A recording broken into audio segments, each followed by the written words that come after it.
bismillaahi raxmaani raxiim kulan wanaagsan qodobada ugu muhiimsan wararka Soomaalida iyo caalamka waxaa ugu dooro ra'iisul wasaare Kheyre oo guuldarro kala kulmay loolan kala dhaxeeyay madaxweyne Farmaajo taasoo ku saabsaneyd dib u dhigista hanaanka doorashada Soomaaliya ee dhacaysa 2020-2021 ciidamada nabad sugidda qaranka Soomaaliyeed waxay xabsiga u taxaabeen dowliye kaxaynayay diyaarad ka soo degtay garoonka diyaaradaha magaalada Muqdisho iyo xog ku saabsan xarigiisa dowliyahaas waxa uu sabab noqday ciidanka Itoobiya oo bil gudaheed ku rasaasiyay diyaarad dad rayid la socdeen iyadoo gobolka Bay mar kale isku day diyaarad lagu soo ridi lahaa oo fashilmay Cabdirashiid Maxamed Xidig oo kamid ah golaha shacabka baarlamaanka Soomaaliya ayaa si adag wuxuu kaga hadlay dowladda federaalkana kaga dalbaday in ay dhankooda dacwadda ay gudbiyeen kuna saabsan gafkii uu ku sameeyay beesha ogaadeen Francisco Madera wax ay kala qabtaan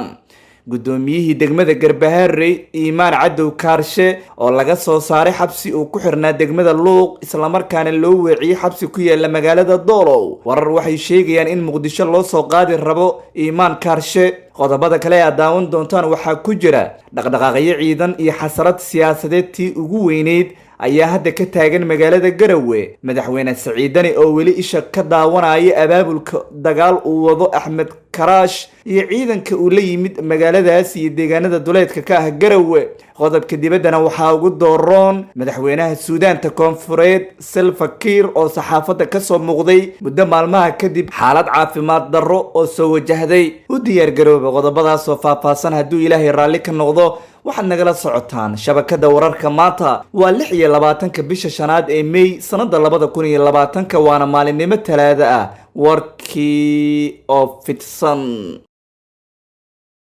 aan ku bilowno ra'iisul wasaaraha Soomaaliya mudane Xasan Cali Kheyre ayaa la soo sheegay inuu guuldarro kala kulmay madaxweynaha Jamhuuriyadda Federaalka ee Soomaaliya mudane Maxamed Cabdullaahi Farmaajo iyadoo la wada sugayay gudoomiyaha guddiga madaxa bannaan ee doorashooyinka qaranka Xaliime Ismaaciil Ibraahim Xaliime Yari inay hortimaado baarlamaanka Jamhuuriyadda Federaalka ee Soomaaliya labadiisa aqal ayaa hor imaatinkeeda dib loo dhigay muddo bila waxaana arrinkan si aad u doonayay madaxweyne Farmaajo oo in dib loo dhigo Xaliime Yari waxa uu ku bixiyay juhdi badan waxaana hadda la leeyahay xiisadda siyaasadeed ee ka dhex ogneyd Kheyre iyo Farmaajo ayaa cirka isku sii shareeraysa in baarlamaanka ay hortagaan guddiga madaxa bannaan ee Xaliime Yari hogaamiso waxay ka dhignayd in la shaaciyo hanaanka doorashada 2020-2021 iyo sida ay noqonayso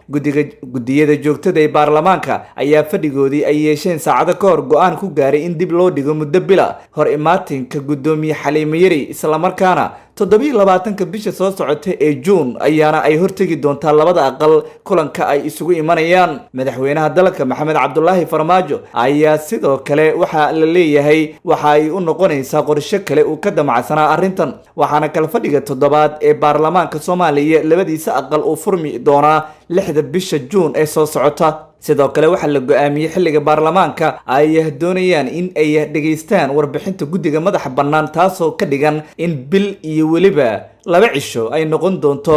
mid dib loogu dhigay Xaliime Yari inay hortagto guddoonka labada aqal ee baarlamaanka kulanka ay yeelanayaan macadda xaaladda siyaasadeed ee la isku dhagrayo iyo waliba sida ay madaxtooyada gaar ahaan xafiiska madaxweynaha ay u dajiyeen dib u dhigista doorashada iyo arrimaheeda iyo sida laga yeeli doono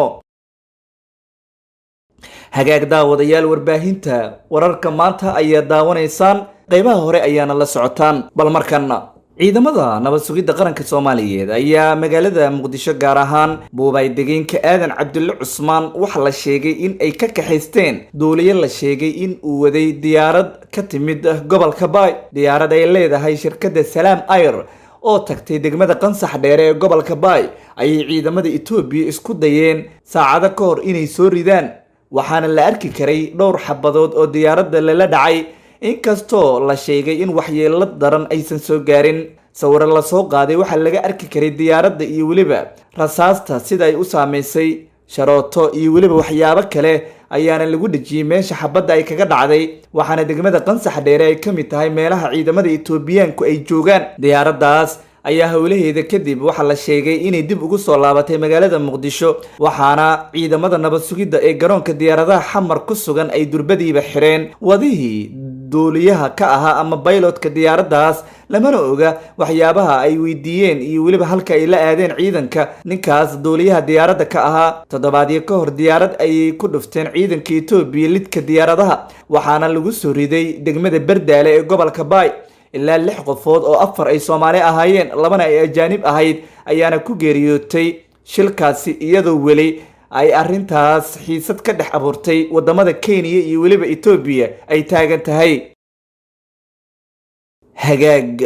warbaahinta wararka maanta ayaad weli la socotaan bal markana aanu eegno Kismaayo ila wareedii lagu kala soon yahay oo aanu ka helayno magaalada Kismaayo ayaa waxay sheegayaan in dhaqdhaqaaqyo xoog leh oo dacwad laga gudbinayo sidii dalka looga saari lahaa ayna hadda doonayaan maamulka Jubbaland oo ay u tafaxiidanayaan waxaana ay rabaan Francisco Madera in dalka laga ceeriyo. waxay sheegeen xubno ka tirsan maamulka Jubbaland hogaankooda in beesha ogaadeen uu u gafay Francisco Madera wakiilka midowga Afrika ee arrimaha Soomaaliya. xildhibaan Cabdirashiid Maxamed Xidig oo ka mid ah isbedel doonka Jubbaland ee dhawaan la heshiiyay Axmed Madoobe maamulka uu hogaamiyo ayaa waxa uu sheegay in arrintan ay tahay mid qalad laga galay beesha isaga uu ku abtirsaday isagoo sheegay in ay tahay mid aysan u dulqaadan karin haddii ay yihiin dadka magacooda beel ahaan laga sheegay golaha ammaanka ee qaramada midoobay. xadgudubka uu sameeyay ma aha mid la aqbali karo. waa markii koowaad ee United Nationska Security Council laga sheego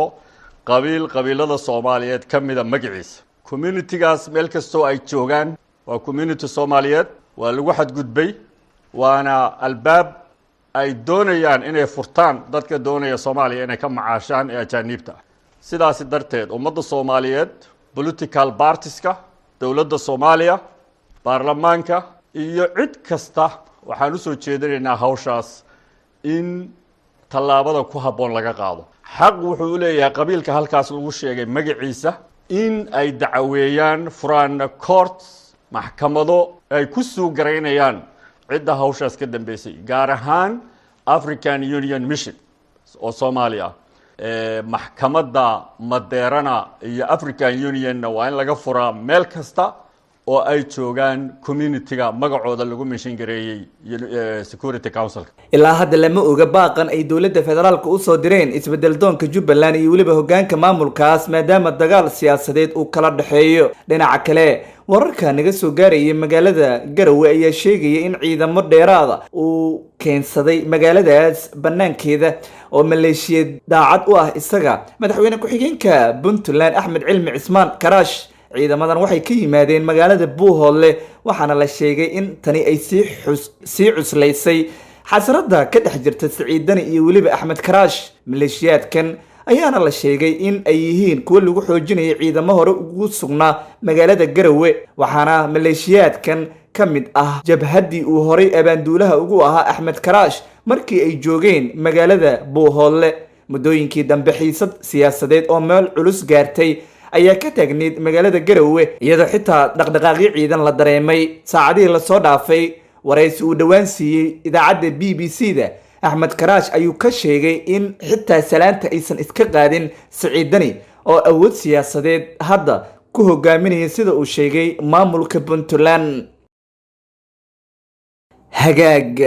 qeybaha dambe ayaan soo gaarnay warbaahinta wararka maanta bal markana wararka aanu helayno ayaa sheegaya in degmada Luuq ee gobolka Gedo laga saaray xabsigii uu ku xirnaa gudoomiyihii maamulka magaalada Garbaharey Iimaan Cadow Kaarshe. waxaa la sheegay isniintii shalay in ciidamo ka tirsan kuwa militariga ay ka saareen ama ka bixiyeen xabsigii uu Luuq kaga xirnaa iyadoona kadib loo qaaday degmada Doolow uu hadda ku xiran yahay. Iimaan Kaarshe gudoomiyihii degmada Garbaharey ee diiday in uu xilka wareejiyo sababtayna in la xabiso ayaa wararka aanu helayno waxay sheegayaan in laga yaabo in magaalada Muqdisho loo soo qaado. gudoomiyahan ayaana waxa uu saaxiib dhow la ahaa Axmed Islaam Madoobe waxaana la ogeyn xaaladda iyo weliba sida ay ku dambeyn karto iyadoo Xasan Yare gudoomiyaha magaalada Garbaharey hadda haya uu sheegay in hawsha sidii loogu talagalay ay u socoto oo wax dhibaato ah aanay ka jirin. haddaba gobolka Gedo dhaqdhaqaaqyo ciidan ayaa dhinaca kale ka jira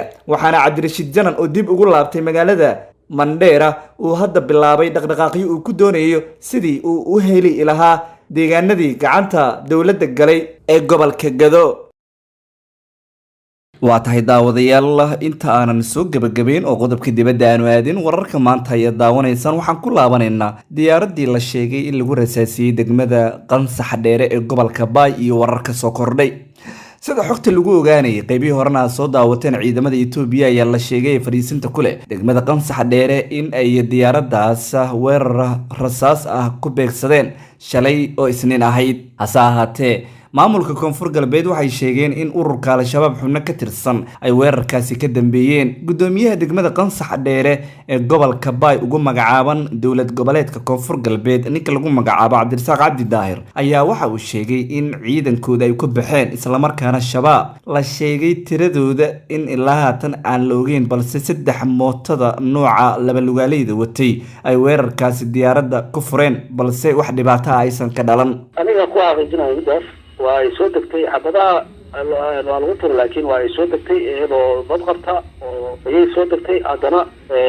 alaabtii laga dejiyay farkii ay waday kadibna muqdisho dib ugu laaban ma shacab wax ku soo gaaray ma jiro iyo khasaaro oo hadda dhibaato weyn geystay oo ma jiro tuumaana waa al-shabaab oo baxsan ciidamadii ku baxay ay ka baxsadeen oo mootooyin bay ku baxsadeen naga xabaal baarayna u baxsadeen wallahi dadka waxa geystay oo markaas meesha mootooyin ka raacay 3 mooto qaaday hal loogu sheegay 7 qof way baxsadeen ilaa iyo xabaal barbaaray galeen xalooday wasaaradda caafimaadka koonfurta bay loo waday xarun caafimaad ay gacanta ay ku soo maamusho ilaa hadama hayno shabaabka war ka soo baxay oo ku aadan arrintan iyo waliba sida loogu eedeeyay falcelinta ay ka sameynayaan waa tahay daawadayaal halkaad warkaasi ka daawanaysaan waa warbaahinta wararka maanta bal markana madaxweynaha Suudaanta Koonfureed Salva Kiir ayaa ka soo muuqday shir saxaafadeed magaalada Juba kadib maalmo uu xanuun dareemayay sida la sheegay waa markii ugu horeysay tan iyo markii uu xaaladaas caafimaad darro la kulmay isbuucii la soo dhaafay madaxweyne Salva Kiir isagoona ka hadlay magaalada Juba ee caasimadda South Sudan wuxuuna ka hadlay arrimaha coronavirus iyo waliba xaaladiisa waxaana xaalad caafimaad uu u aaday dalka Masar sida la sheegay muslimiinta iyo waliba dadka Kirishtaanka ah ee dalkiisa ku dhaqan ayuu ugu baaqay in ay taxadar badan sameeyaan si xaaladooda caafimaad loola socdo gudaha daawadayaal intaas aynu ku soo gabagabeynayna wararka Soomaalida iyo caalamka waxaad ka daawanayseen shabakada wararka maanta intaan wararkan oo kale dib isku arki doono nabadgelyo